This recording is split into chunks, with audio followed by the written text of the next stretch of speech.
So, good evening, everybody. My name is Sharanya Prakash, and I'm a counselor at Peakmind.in. And we are an organization who are committed to drive the concept of positive psychology and mental health well being across our country. We are a team of counselors who are dedicated to this very agenda. And for any reasons and purposes, we do reach out to everybody who may be in the need for a listening ear. Now, today we've gathered here to speak on a very commonly misunderstood topic, that's emotions. So, let's understand why we are doing this. This is part of our campaign called No, Don't Assume, because a lot of misconceptions exist around the field of mental health and a lot of the topics which revolve around mental health, around emotions, or any other concerns which one might be facing, which is not typically a physical ailment. Now, let's understand what emotions are and what exactly does emotional intelligence or emotional skills mean. So, emotional intelligence is also called EQ, that's emotional quotient, and that's the capacity of being aware, being in control, and being able to express oneself positively, handle interpersonal relationships, and any of the ups and downs of the emotions that may come across in our day to day reactions and actions with everybody. It's being able to be empathetic, it's being able to release our emotions in appropriate manners, being able to control ourselves in slightly inappropriate situations, and be aware of what we are feeling at any given minute. Now, emotional quotient or emotional intelligence or emotional skills are something that can be built because it's a skill, and like all skills, even this can be built. Now, we've all, I'm sure, come across somebody who's been a very emotionally aware person whose EQ is very high. Now, typically, these people are those who handle themselves very well in any stressful situation or any arguments, who do not have trigger happy emotions. That means that at the minute a trigger happens or a stimulus happens, they don't immediately react or let loose of their control over their emotions. Now, it's always easy to be around such people, but everybody can be like that. In fact, there was an experiment and a study done wherein a particular company selling makeup products in their physical store hired people with higher EQ. So, in the interview process, EQ judgment was one of a major criteria for hiring people. And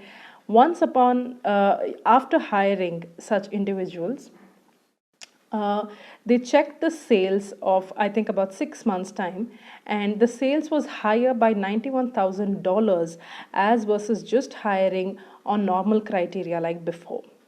Now, why I bring this example up front is because emotional intelligence is often overlooked. We pay a lot of attention towards IQ. That's the intelligence quotient, that is your cognitive capacity, your capacity to do logical tasks, to be able to do math, to be able to make sense of words and alphabets and meanings. But EQ is something that has been sidelined for quite a while. But these days, we are seeing an increase in the importance placed around EQ and the social quotient as well, SQ, social skills, especially in the school domain, because it is understood that these are very important aspects. Now, let us look at some of the common questions that surface with regards to emotional skills or emotional quotient or even emotional intelligence. So let's look at some of the basic questions first in terms of information-wise, we can say. Are EI, EQ, and SEL the same? So let me tell the full form of all of these terms. EI is emotional intelligence. EQ is emotional quotient. SEL is social emotional learning.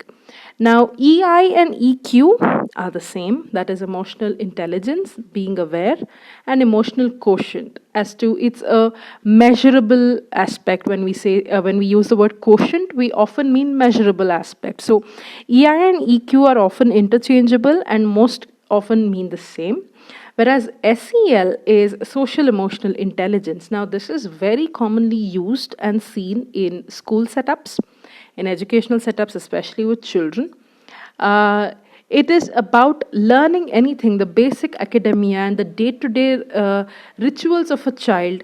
The learning of these rituals will be done via social emotional learning. That is, the child is made aware of their own emotions, of the emotions of those around them, and of the learning environment that they are in.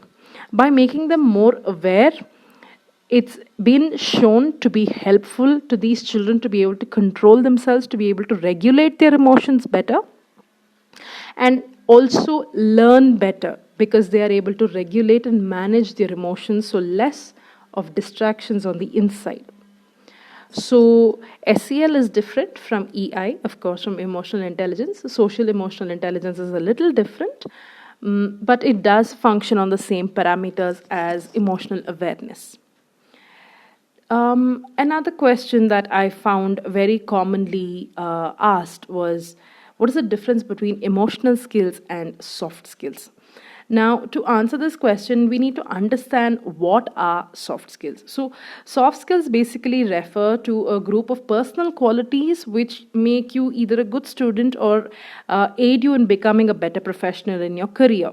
So, personal qualities such as having a positive attitude, being optimistic, communication skills, planning and strategizing skills, organizational skills, critical thinking, all of these come into soft skills. Now, emotional skills are more internal, wherein it has a lot to do with feelings and emotions. Now, emotional skills and soft skills do go hand in hand. For example, if you need to maintain a positive attitude, you cannot always have a self-defeating behavior, or you cannot always, allow, a lot of negative emotions to take hold of you at all points of time. So, in such cases, when you have better capacity to emotionally regulate yourself, you have better, soft skill absorption skills. So that is the difference between emotional skills and soft skills. Now, as far as how to develop my emotional skills, this is also a very commonly asked question. Developing emotional skills, like any other skill, is slightly time consuming but not impossible to do. You don't have to be born with emotional skills, it is something that is cultivated in response to those around us and to our society and our own personal needs. Now, if you have observed around yourselves, a lot of changes are happening with respect to how humans are dealing with each other. As much as we feel that humans may have lost morals and values, there is also a lot of awareness that has developed on personal relations and emotional skills as well. Now, ways to develop these skills, one of the easiest way I can say is observe how you react to people. Now, this goes hand in hand with the concept. Emotional intelligence has 5 main pillars. One of them is self awareness. So, to develop your emotional regulation skills or your EI skills better, observe yourself. Being in touch with oneself, which means knowing what your reactions are. Let's say a situation is taking place and there is an emotion that you're feeling and a reaction comes out. You can observe that. Maybe not immediately at that time, but definitely after. And in due course of time, you become aware before you react. So, developing awareness about how we are feeling and what the emotion we are feeling, and at the same time, observing how we react to others or in different situations is one way to become more self aware, thereby helping us develop more emotional skills. So, for example, in any situation, if you rush to a judgment, we can check if we have considered all the facts before we rush to a judgment. If you have not considered all facts, maybe we can take a pause and consider all facts before making a judgment. So, taking a look at how you think and interact with others, putting yourself in their place, what we also call as empathy. Now, empathy just doesn't mean completely understanding what one is going through. It's not just saying, I have been through that as well. Empathy is a lot more than that. Empathy is to be able to stand, observe without reacting. You stand in the other person's shoes, you observe their side of the perspective and not rush to give a reaction or a solution. That truly encompasses empathy. So, to be able to take another person's perspective without having the need to respond to it. Another way that we can develop emotional skills is doing self evaluation. So, emotional intelligence is something that can be evaluated. So, you can start off by understanding what are your weaknesses. Are you willing to accept that you're not perfect? Now, this is slightly difficult, but it's true, none of us are perfect. So, acceptance of that and finding out areas where we can make ourselves better. This often can be made by understanding criticism from others. Even though the criticism may be poorly framed or poorly stated, we can try to see the essence of that criticism and see if we can work on that. Of course, this doesn't mean that you always give up or you always take criticism and never stand up, but it also means that while standing up for yourself, if you're righteous at that minute, also considering what the criticism has been said to better yourself. Having the courage to look at yourself honestly. Now, this is an exercise that has been done in a lot of workshops and a lot of training exercises because this is truly one very powerful tool. Now, another way, an easy way rather, I can say, is to notice how we react to stressful situations because given the structure of all our lives these days, we often come across stressful situation, more often than not, I would rather say. So we have the situation handy right in front of us. So it'll be easier for us to experiment in this, in this domain. So observe yourself in stressful situations. Do you become upset very quickly or most of the time? Or is there a delay? What happens when something doesn't happen the way you want? What is your reaction then? Do you blame others or do you become angry at them or do you blame yourself? The ability to calm down. So, in a stressful situation, do you get agitated equally or are you able to remain calm? Understanding all of these questions, these parameters in a stressful situation allows us to understand how we react most of the times. Because truly, when do we need emotional regulation? I don't think anybody has told that don't be too happy or reduce your happiness or don't be happy. We often hear emotional regulation statements when it comes to unpleasant emotions. We are often told it's okay, it's not that bad, don't be so sad, or don't get angry, it's okay, it will pass. So, more often than not, for difficult emotions is when we get feedback. So it's easy to consider in stressful situations because that's how we react to most unpalatable situations. Now, I'll just take a question from the audience. Shreya here has asked me, is emotional intelligence and leadership related? Now, there's been a lot of link between emotional intelligence and leadership because it is often said that the best leaders are the most emotionally aware. How does the link work? When a person is more self-aware, when they're more emotionally aware of themselves, they often have the ability to notice where things could have gone wrong. Now, this is not to have a blame game, this is not to blame others, but truly to understand what are the skills that may be lacking, which has led a situation to gone wrong. A true leader understands that to bring anything up to fruition, we need to upskill. More than blaming, we need to upskill. And there is something that everybody can upskill about. So having this sort of empathy and having this sort of an emotional understanding will help a person become a better leader. But it's not directly, it's not to say that as soon as you improve your emotional skills, you'll become a leader. Of course, it does definitely pave a path towards it. So we just looked at a few of the things that would help us to develop our emotional skills. Let us look at another question. How important are emotional skills for career growth? So, this is a very often asked question because we are living in a time of professional achievements, and all of us are running behind our careers in one sense, and we would love to succeed in that. So, career growth, yes, it is definitely, emotional skills are definitely important to have career growth because, as I just said, in the case of leadership, in an organization, you're not the only person. You're always around people, and you're part of a team more often than not. And the team just doesn't have to be you along with your peers. It could be a vertical team as well, followed by your supervisors and your underlings and all of that. So it's considered as a team nonetheless. You are working and coexisting with a lot of other individuals in your organization. Now, when that is the case, there obviously is going to be emotions between these individuals.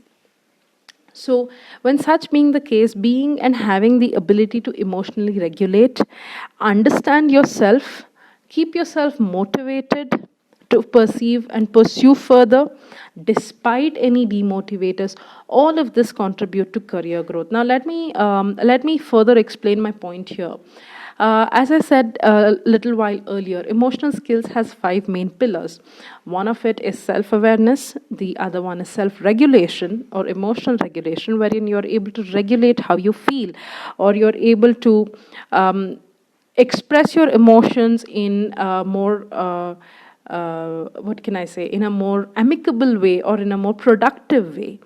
And then we have motivation. So there will be a lot of demotivating factors, and our emotional quotient may go down at that point of time. But withholding to happiness, motivation, and positive attitudes is one of a leg of emotional intelligence. Empathy, I think we discussed this just a while ago as to what empathy could truly mean. And along with that, we have social skills. So when we consider social skills, especially in respect to career growth and organization, this is something that's really relevant and important. So when you better understand yourselves, when you're more empathetic towards your fellow beings, and when you have taken responsibility to how you feel, it allows for more peaceful conversations, more problem solving, and better brainstorming and critical thinking time. Now, let me explain myself a little further on this. When conversations are easy, I mean to say, just basic, hi, how was your day? How was breakfast? It's easy to respond. When conversations involve emotions, that is, let us say there was a pitch that you were trying to land and it didn't go so well, and maybe your coworkers weren't very appreciative of your efforts, or many situations as we may consider it. It often downs us. That's where motivation comes in, and we at that point of time need to understand what we are feeling. We need to be in a position to take that criticism, truly analyze where things may have gone wrong, and accept responsibilities for the way we are feeling. When we are feeling down and we go and maybe be a little curt in our responses to our fellow mates, or we send slightly passive aggressive emails, I think that's when we do not achieve emotional intelligence to a higher degree. But when we understand that, yes, I am not in the best mind space right now, I'm affected right now, I'm feeling a little sad, but I'm going to hold on to my motivation. I'm going to see what exactly went wrong, what is the criticism that I received, and how can I remedy the situation. And how can I not allow this criticism to become a reflection of my self worth? When we consider such parameters, we'll be able to remedy the situation better and go ahead. Now, once this happens, our communication style differs. We'll be more approachable. Our conversations will have more emotional understanding in it, thereby easing any creases that may exist between us, our co workers, or within our organization. It also helps us display, in one sense, our achievements to our superiors so that it is well understood that we are genuinely putting our efforts and hereby and thereby contributing to self growth in your career. So let's look at few. I think I have drawn down about some of the questions until now. Let's look at some of the misconceptions that exist, especially when it comes to emotions. So at this point of time, if anybody has any questions, you can just type it in and I will proceed to answer them as well as and when I'm speaking. So, misconceptions. People who do not show emotions are emotionally strong. I think this has been displayed in our culture from a long, long time. We can see it in our movies, we can see it in sports, we can see it in our homes. Of course, the situation is changing these days, the picture is changing these days, but more often than not, we do see that a person who is able to withhold all their emotions and not show it out or not cry is very strong and dependable. Not true, you know. Emotions are a part of a human being's life. Sorrow, anger, happiness, disgust, everything. It's part of our life. We are human beings and we come with the entire arsenal of emotions. And to suppress that means it's just going to come out in another way later. So if I'm suppressing a lot of sorrow, it may later come out as anger, it may later come out as indifference or insecurities. Many ways, it has many channels to come out. So just because I have suppressed my sorrow at this minute doesn't mean I have dealt with it and it's done with. It will just resurface somewhere else in some other situation. In fact, there was this one, I think, cartoon that I saw, a picture rather, a cartoon picture that I saw, wherein the boss is yelling at the employee, and the employee is not able to emotionally regulate at that point. So he goes home and he yells at his spouse. And at that point, the spouse is not able to emotionally regulate. So she goes, at that minute, she suppresses, but later she goes and takes it out on the child. And then the child is not able to emotionally regulate. So the child later goes on and takes it out on a teddy bear. So if you see in this, at that minute, yes, they did not show any emotion. They suppressed it and they showed a very strong, calm front. But where did all the emotions go? They don't disappear. They just come out in different ways. So it is a misconception, it is a myth that people who don't show emotions are stronger. A lot of research has told that those who cry have proven to withstand more pain, whether physical pain or emotional pain. And also, crying is an activity which typically makes us very vulnerable. And to be okay to show a vulnerable side is a sign of strength. You are strong enough and confident enough of your capabilities that you are okay to be vulnerable at that point of time. So, no, showing emotions is not a sign of weakness. Another misconception: our emotions depend on others. So we often hear this dialogue that in arguments we hear, you always say things like this, or you're always like this. I think at this point we need to make a small shift in owning up to our emotions. For example, in a situation when one person says something hurtful to us, instead of saying, oh my God, you always say things like this, we can try saying, my emotions are hurt when I hear this, or I feel very sad, or I feel devalued. I feel very, I feel very down. I feel I don't feel valuable in this situation, or I feel like I'm expendable. When you express your emotions for truly what they are, and when you make it yours, that is, you take responsibility. I am feeling sad when you do this to me. So the onus is on us. When a fight is happening, I'm feeling sorry that we are fighting. Instead of, we always fight, you always fight. When you take ownership of your emotions, when you take responsibility of your emotions, you become more aware of it. Once you become more aware of it, you can communicate it. And once you communicate it, communication between the two people become easier, problems get solved faster. Communicating our emotions with others is burdensome and unnecessary. Now, I would like to put a clarifier here. At times, let's say either to our best friend or to our family member or to our spouse, we go and we want to express a lot of our emotions. They may not be in the mind frame to take in our emotions at that time. They also may be dealing with something on their own, they may be tired. It's always good to check. Hi, I wanted to discuss something. I'm not feeling that great. I wanted to discuss my emotions. Are you available right now? Once you ask, you know exactly where the person is. You know how they're excuse me. You know how they're feeling. And once you're aware of that, you can proceed to speak about your emotions. Speaking about emotions and speaking about your feelings brings people closer. It does not become burdensome or unnecessary. It does not mean that it's my problem, I should deal with it. Speaking to somebody else always helps. It helps reduce the burden that we carry. Another misconception: emotions will fade away with time. Intensity may reduce because you're more distracted with other things. But let us say a situation occurs which is very similar to something that had happened a while back, which triggered these emotions. All the emotions will come back in the same force. It's like Newton's law: energy can't be created or destroyed. Emotions are like energy. It has a lot to do with energy. So you can't just destroy it. It has to be let out.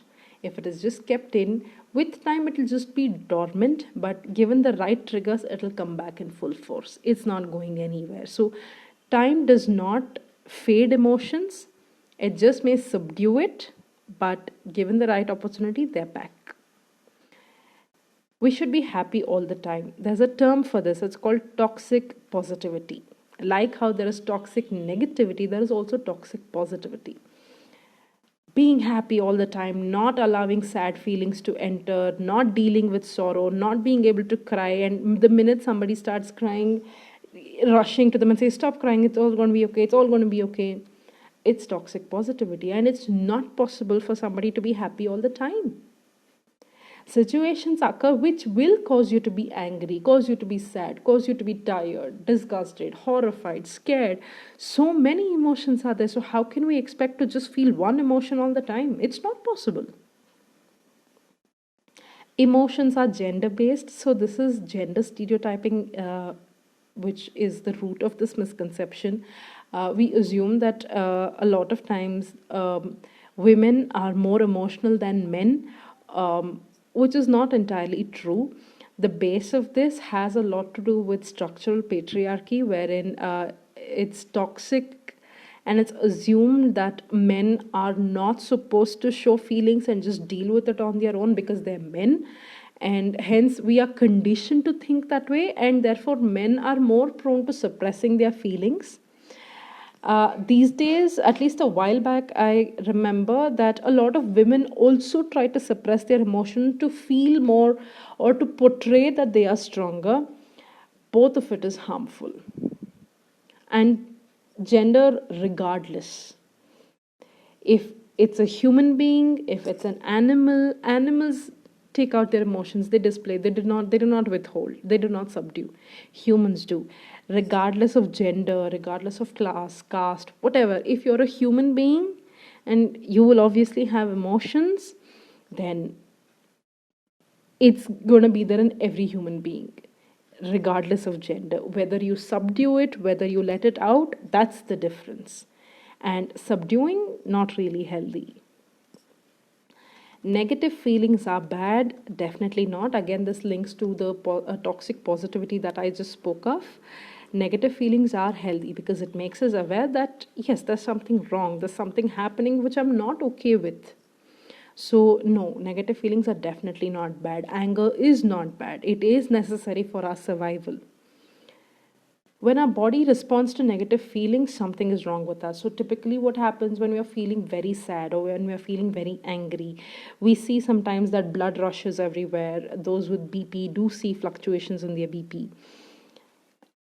the body will obviously respond. There is a proven link between emotions and body functions and body physical symptoms. Um, but there's nothing wrong when your body responds. It's, for example, if it all links back to our fight or flight senses. When we were cavemen, or when we were not as developed to have a house around us and things like that, when we saw a danger or when we saw a threat, we would face the emotion fear. At that time, we either had to fight or, you know, run away. So that is still there in our basic programming. So that is why when you feel emotions, your body also reacts in case if there is a situation where you have to fight or you have to run away, flight, then it has to prepare its limbs. So that is why physical changes happen, but that doesn't mean there's anything wrong. Sometimes, however, if emotions get very hard to control, when it goes beyond its threshold of the person, people are known to faint when such things happen. When if these are concerns that you're facing, then it's very beneficial for you to visit a professional and discuss these with them. It's not good to ignore them.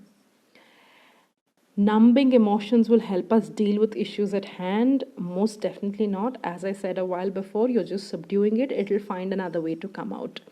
And a lot of times we see when people try to substitute or when people try to use a lot of substances to deal with and subdue and numb emotions, it just leads to a lot more concerns like addictions and things like that. So emotions are there.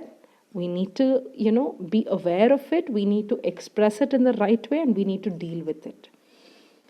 We think emotions control us. A lot of the times we can control our emotions. And when I say we can control, I mean we can regulate to make it more productive. It's not that as soon as I feel bad, I start yelling, crying. No. As soon as I feel bad, I can regulate my emotions saying, yes, I'm feeling this way. I can communicate it. That's what we mean by controlling emotions, not withholding and subduing. So that's another misconception that we have. And a very, I can say, one of the misconceptions which has a lot of different avenues and meanings it takes is unpleasant emotions are irrational. We see it in so many ways, especially the emotion of anger. Because we deem it unpleasant when somebody is feeling very angry, we tend to put a lot of irrational tags around that. You're being irrational and that's why you're getting angry. There's nothing to get angry about this. What's wrong with you? So unpleasant emotions are not irrational. It means there's something happening deeper and the person may be struggling to deal with it, and hence it's coming out that way. Even if the person is not dealing with something deeper and it is just a situation trigger, having unpleasant emotions is completely natural. As I said, it's part of our survival. So emotions help us prepare for action, fight, flight, fright. It helps us. And you can't be happy when you're facing a bear. You have to get scared. Adrenaline has to pump. If somebody is coming to harm you, you will get scared or angry in order to survive. So unpleasant feelings, not that unpleasant after all, they are survival skills. Another thing that we need to understand about our emotions is because humans are a social being, like how I discussed in the office setup, we are social beings and we attach a lot of values and we attach a lot of significance to the thoughts and what others think about us. The same applies for emotions as well. So when we are going through an emotion, we often seek validation from those around us. If I'm going through sorrow, deep sorrow, I may look around me to find validation for feeling that sorrow, to make sure that yes, this situation does require this level of sorrow. Or that yes, I am feeling sorrow at this minute and it's okay. Those around me understand that and are willing to support me. So validation for our emotions is very necessary. Now, I think I have addressed a lot of the misconceptions that I happen to find online and a lot of questions that I have seen typically asked about emotional skills online. I would definitely would love to answer any questions that you may have. So you can just type in if you have any questions, or you can also comment on our post if you have any questions, and we'll immediately respond to you with our answers regarding that. So let's open the forum for questions and let us see how we can equip ourselves and upskill ourselves with our emotions. So also guys, another thing that I wanted to put in here is kindly make sure that you follow us on Instagram to watch out for more of our content. So FAQ Saturdays happen every Saturday as part of our No, Don't Assume campaign, wherein we move towards quelling any misconceptions that may exist around the mental health field or topics that we deal with. So do make sure to follow us on our social media handles and watch out our spaces for more information regarding everything. We're open to any questions if you may have. All right, then, everybody. Thank you so much for joining in on our live session. And I hope to have removed some of the misconceptions that may surround our field and all the topics involved in our fields and us as human beings. And our topic for today was emotional skills. I hope we were able to address some of the questions that we typically have regarding this topic. Thank you, everyone. Thank you for joining in, and we'll see you soon. Good day.